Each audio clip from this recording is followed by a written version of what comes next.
students, this is civics class 8th chapter 1 the Indian Constitution. Today is going to be 8th class on this chapter.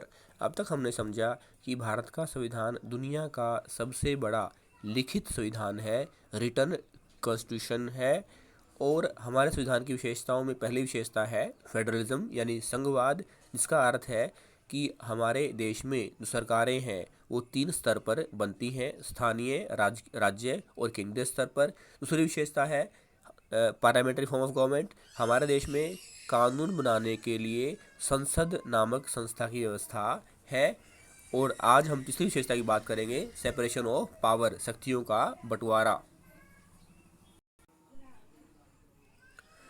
According to the Constitution, there are 3 organs of government, and these are the legislature, the executive, and the judiciary. The legislature refers to our elected representatives. The executive is a smaller group of people who are responsible for implementing laws and running the government. The judiciary, of which you will read more in unit 3rd of the book, refers to the system of courts in the country in order to prevent the misuse of power by any one branch of government.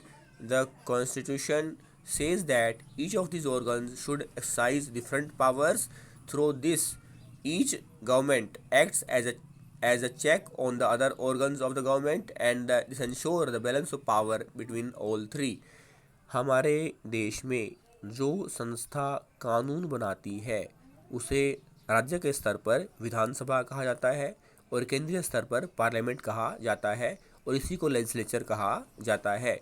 उसके बाद जो cabinet है, जो कार्यपालिका है, जिसका मुखिया केंद्र के स्तर पर प्रधानमंत्री होता है और राज्य के स्तर पर मुख्यमंत्री होता है, वो उन कानूनों को लागू करता है। और जो जुडिशरी है, जो न्यायपालिका है, जो कोर्ट है, सुप्रीम कोर्ट है जो केंद्रीय स्तर पर, और राज्य स्तर पर जो हाई कोर्ट है, और जिला न्यायालय है, डिस्ट्रिक्ट कोर्ट है, सेशन कोर्ट है, उनका काम इन कानूनों को जिनको बनाया गया है विधान पालिका के द्वारा, उनकी व्याख्या करना है, उनको इंटरप्रेट करना है, उनको एक्सप्लेन करना है। और तीनों सरकार के अंग, लेजिस्लेचर, एग्जीक्यूटिव, जुडिशरी, तीनों एक दूसरे से अलग अलग हैं और कोई एक अंग दूसरे अंग के अधिकारों को हड़प नहीं सकता। Fundamental rights. The section on fundamental rights has been referred to as the conscience of the Indian Constitution. मौलिक अधिकारों का जो भाग है उसे संविधान की आत्मा कहकर संबोधित किया गया है। Colonial rule had created to certain suspicion of the state in the minds of the nationalists, and they wanted to ensure that a set of written rights would guard against the misuse of state power on independent India. Fundamental rights therefore protects citizens against the arbitrary and absolute exercise of power by the state. The Constitution thus guarantees the right of individuals against the state as well as against their individuals. हमारे संविधान में जो मौलिक अधिकारों की व्यवस्था की गई है, right to equality, right to freedom, right against exploitation, right to freedom of religion, cultural and educational rights, right to constitutional remedies, वो लोगों के जो अधिकार हैं उसको रक्षा प्रदान करने के लिए, सुरक्षा प्रदान करने के लिए आवश्यक हैं। क्यों? और कोई भी सरकार किसी भी व्यक्ति के मौलिक अधिकारों का हनन, उनका एक्सप्लॉयटेशन नहीं कर सकती। More the various minority communities also expressed the need of the constitution to include rights that would protect their groups. The Constitution therefore also guarantees the right of minorities against the majority. हमारे संविधान में जो अल्पसंख्यक लोग हैं उनके अधिकारों की रक्षा की गई है ताकि कोई बहुसंख्यक लोग उनके अधिकारों का हनन न करें। As Dr. Ambedkar had said about these fundamental rights, their subject is twofold.